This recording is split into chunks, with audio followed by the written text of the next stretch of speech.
El título del capítulo es Fortaleza en Cristo, ¿no? Porque uno de los pedidos es que el ser fortalecidos en el ser interior. Y vamos a ir desmenuzando cómo es esta fortaleza en Cristo. En el fin, estamos llegando, y les hice como un repaso, cuando comenzamos el libro, si ustedes leen en el índice, dejen marcadito ahí, vayan al índice, van a ver que hay una primera unidad o una primera parte del libro y una segunda parte.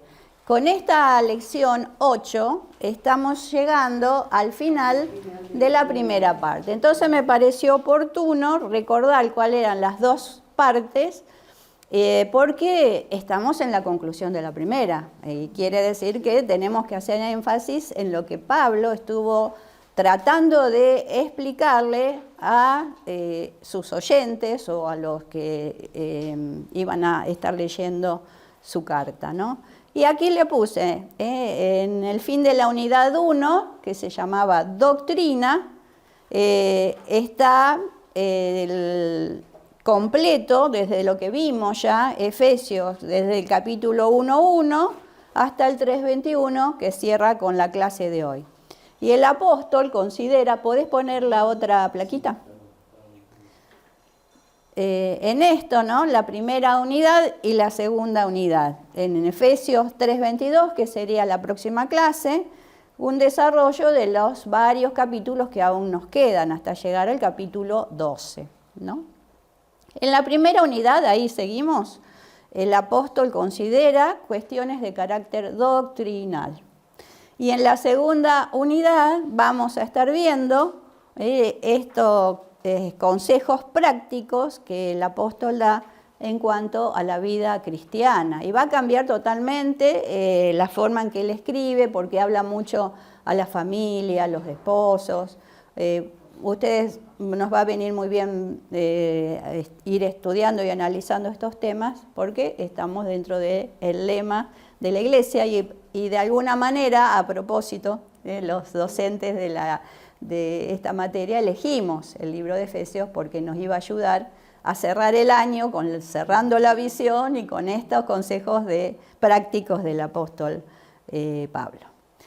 ¿Qué decimos, no? El apóstol considera cuestiones de carácter doctrinal. ¿Y qué sería? Porque doctrina, si tuviéramos que hablar de doctrina, no nos alcanza la biblioteca del mundo, la doctrina teológica, pero ¿qué aplicado justo a Efesios? ¿De qué entendemos por doctrina en la primera parte de la carta? Entonces, Juan pone énfasis en las riquezas divinas que están a nuestra disposición. Y esto es importante, nos detenemos un minuto allí.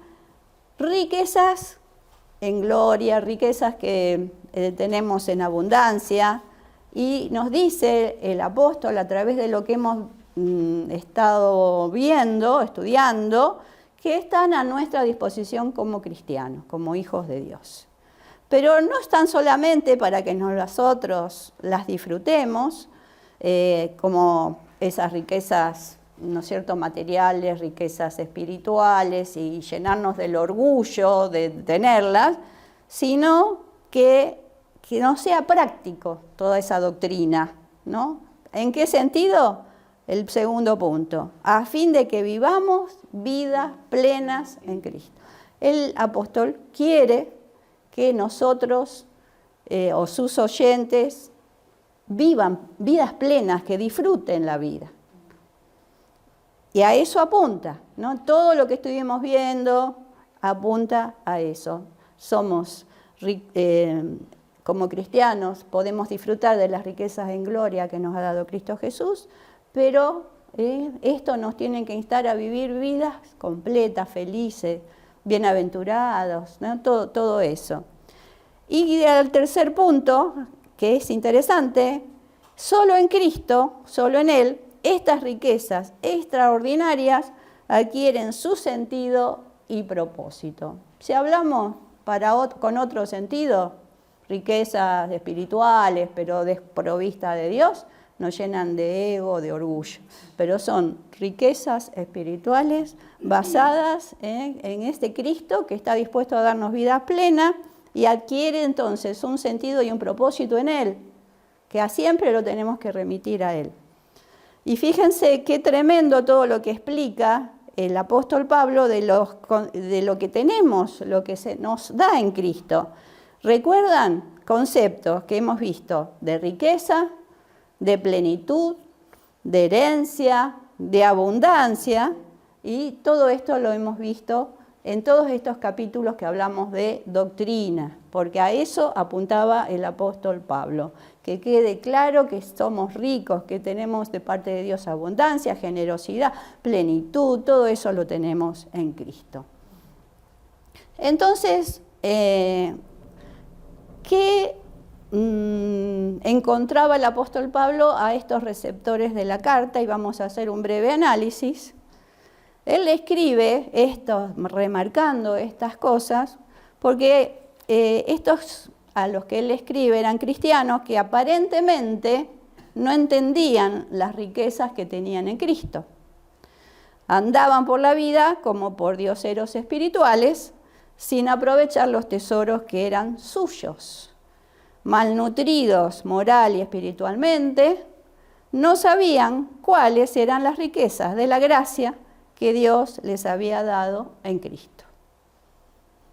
Y de ahí les hago la pregunta, ¿y nosotros hoy estamos con la misma problemática? ¿No? Porque podemos, en las situaciones limitantes, contradictorias, que nos presiona la cultura, podríamos estar volviendo al pensamiento de aquellos cristianos de Éfeso, ¿no? Confundidos, no entendiendo que en Cristo tenemos plenitud, poder, gracia abundante, herencia, todo esto, y no lo estamos aprovechando bien.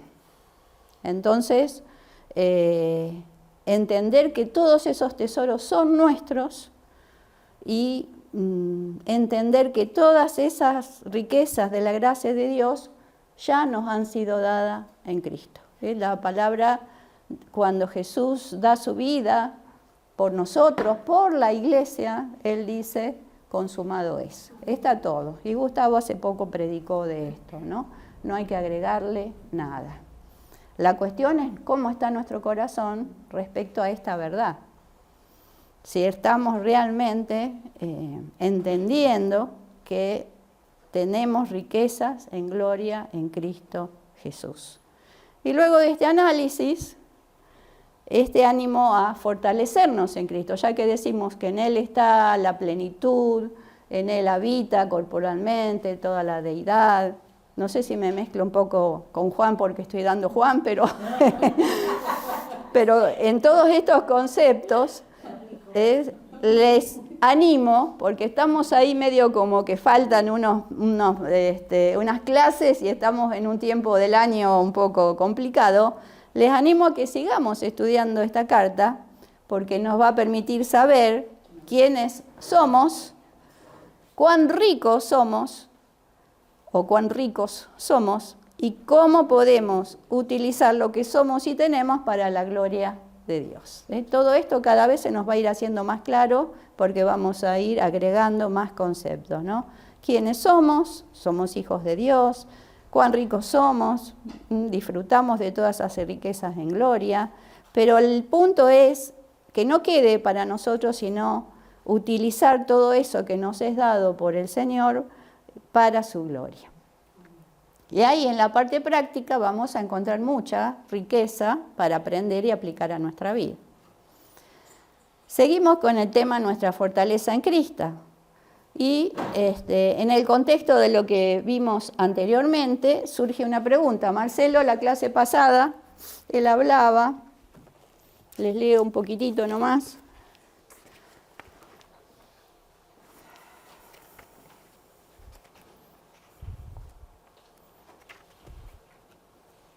La pregunta es a la que llegamos, ¿no?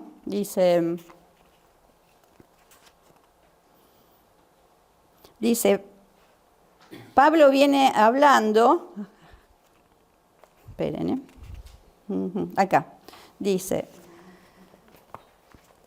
Pablo registra aquí su segunda oración por los Efesios, una oración que comenzó en 3.1 y que en 3.2 pospuso abruptamente y que ahora retoma en 3.14.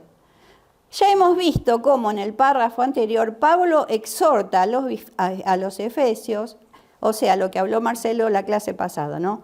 Hemos visto, los que pudieron estar la clase pasada, que Pablo exhorta a los Efesios a vivir de acuerdo con su alto llamamiento y a constituir una comunidad sin barreras de ningún tipo entre creyentes judíos y gentiles. La vida y el testimonio de la iglesia, estoy leyendo el comienzo del capítulo 8 para los que quieren seguirme, ¿no?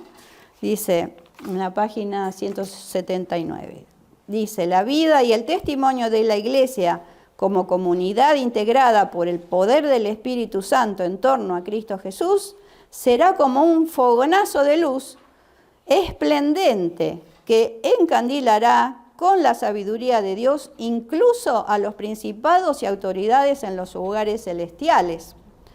La pregunta, entonces, que esta realidad sorprendente levanta es, ¿cómo es posible lograr que esto ocurra? ¿De qué manera el propósito redentor que Dios ha urdido o preparado desde la eternidad puede llegar a cumplirse en la historia, ¿no? Y yo ahí transcribí, ¿no?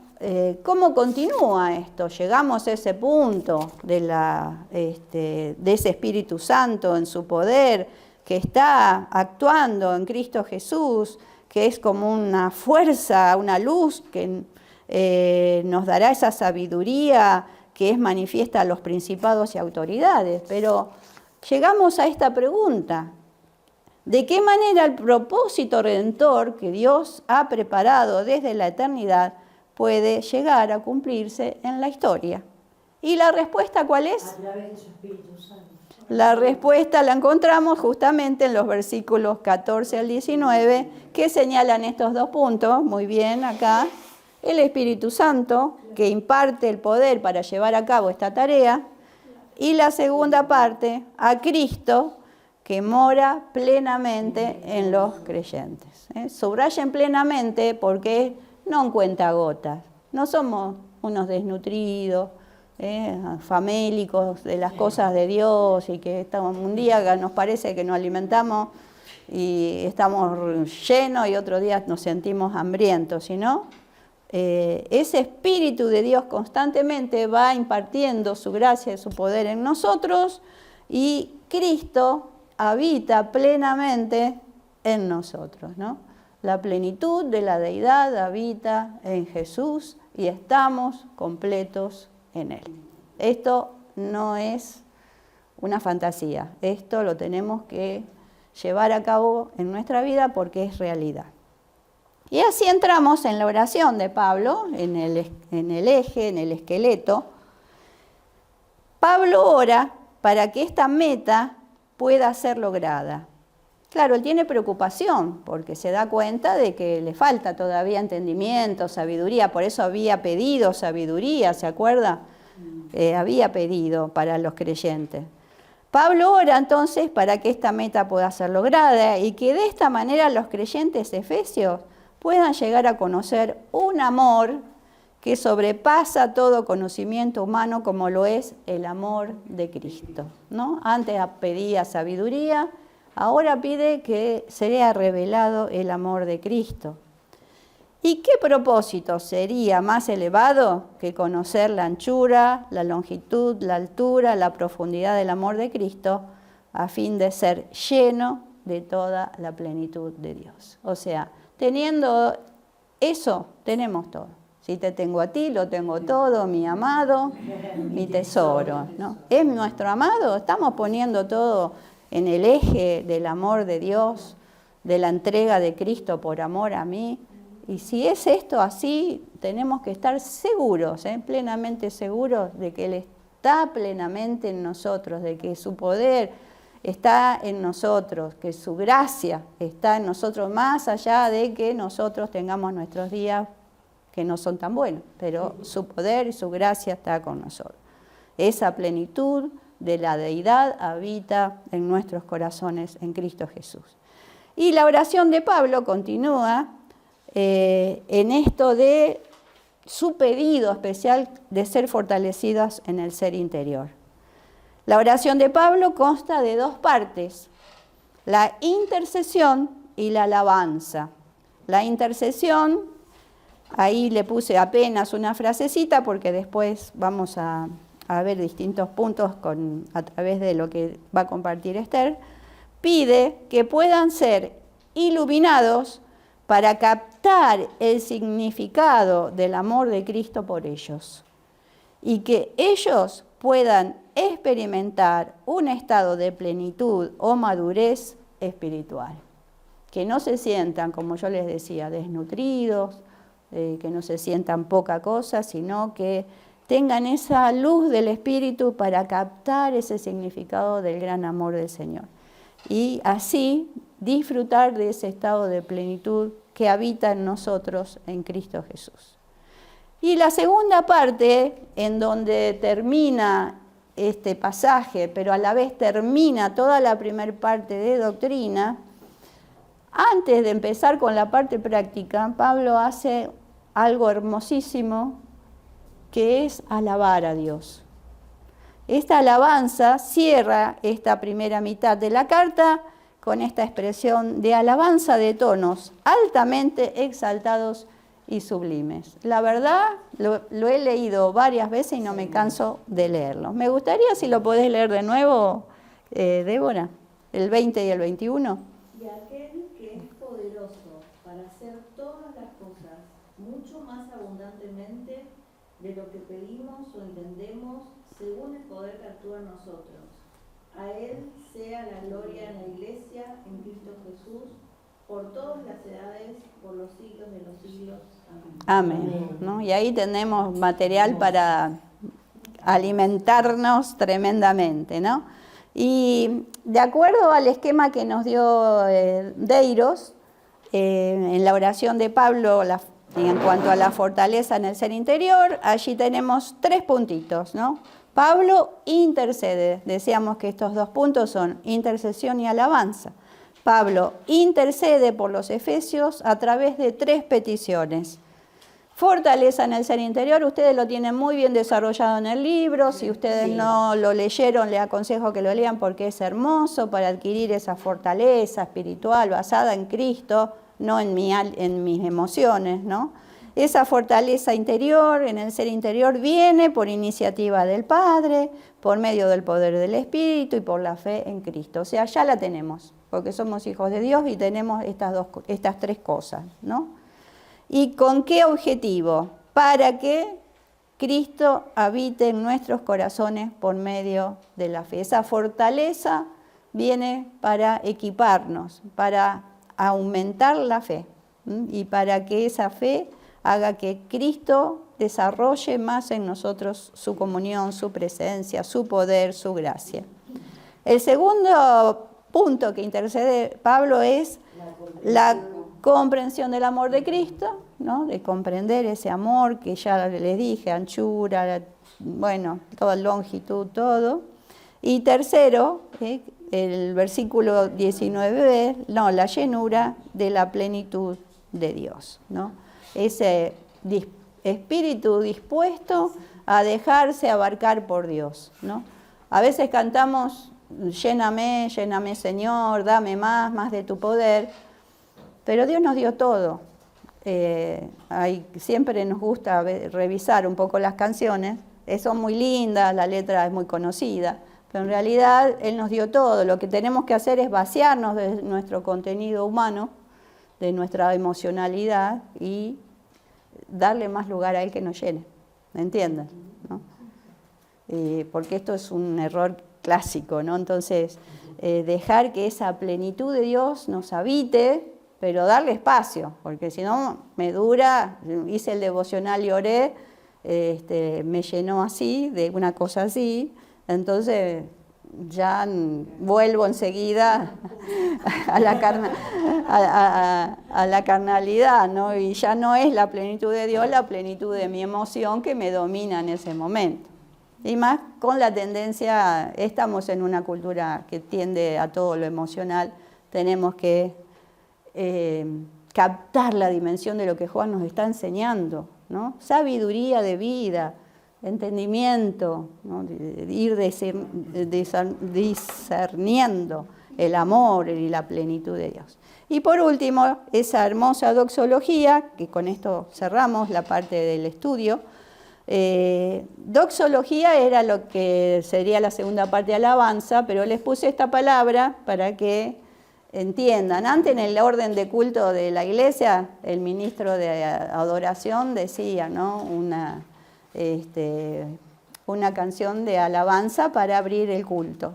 Después determinadas canciones, después la oración por la ofrenda, la oración por la ofrenda, el mensaje, y al final de todo se ponía la doxología. Nosotros en el seminario con Gustavo dimos, ¿no? Todo lo que era el orden de culto, cómo se preparaba, y algunas congregaciones les encanta tener todo puesto en un papelito, y en su momento lo repartían las congregacionalistas, los metodistas, ¿no? Todo y siempre estaba esta palabrita al final, doxología.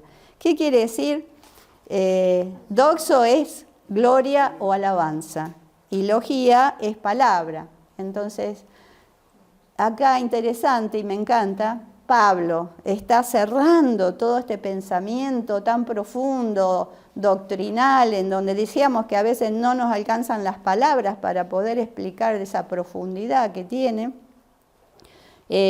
Lo está llevando, cerrando, y lo hace con estas palabras de alabanza y de gloria a Dios, ¿no?